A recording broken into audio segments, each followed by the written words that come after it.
An outright disregard of President Muhammadu Buhari's speech and position that those on essential duties are free to move.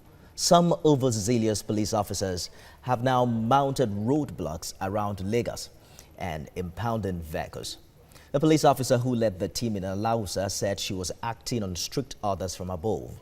Health workers and journalists with identification cards were all detained and their cars impounded by the officers. The story is the same across the state.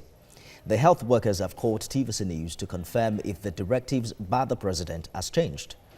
On the day he announced the curfew, President Buhari exempted the essential service. There will be an overnight curfew from 8 p.m. to 6 a.m. This means all movements will be prohibited during this period, except for essential services. The Presidential Task Force on COVID-19 earlier thanked health workers and the media who are frontline workers in the battle against coronavirus. Now, TVC News crime correspondent Kanu is presently at the Alausa police station, and the management is trying to reach the government officials for clarity. Well, it's important to note that she's not covering a story. She is actually being detained while on essential service. Let's speak with our crime reporter now.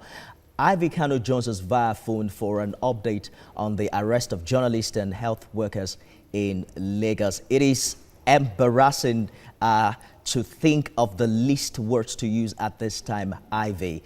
What exactly has transpired?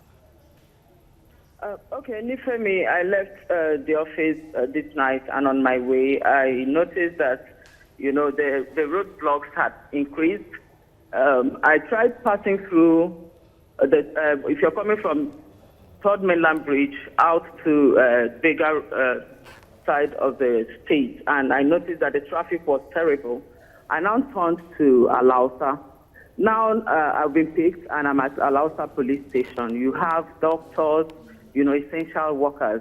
The place is actually filled. Over 50 people are here. And I heard that the new instruction from today for the next 3 days is to, go after everybody, essential workers and non-essential workers. I don't know how long we are going to be here. The cars impounded are over 20, and more people are coming in. So I really don't know if this is part of a new directive from the federal government, or if it's just overzealousness on the part of the police officers. Ivor, let's talk about the condition under which you are being kept. You mentioned that over 50 of you essential workers are actually being detained at the police station where you are. What more can you tell us about the condition under which you're kept? Some of them have been taken into custody. They've been put into cell, and some are standing outside. I was asked to go to behind the counter. That's actually where I was until she came to announce that everybody should come out. So we are all outside waiting for the next directive. She said they should hand over our keys and we'll sleep inside our cars till tomorrow morning. We quoted the president's position on this in his earlier address, where he exempted essential workers, journalists inclusive, from the curfew. It's also important to quote the Lagos State governor, who specifically said, I'm quoting him now, none of these directives apply to essential service providers. These people are expected to continue working as frontline workers whose services are deeply appreciated. Do you know on whose authority the police is acting as we speak? I've made effort to try and find out who exactly gave them the directive. They say the directive came in today from from higher authority. So I don't know who they are referring to with such statements. Okay, so what exactly are you hearing? What are they telling you? We understand that vehicles are impounded, people are detained. What is the next line of action? she's not addressing anybody, like I told you. She just came in and asked that they should give everybody car keys, but that hasn't been effected, so we are still here.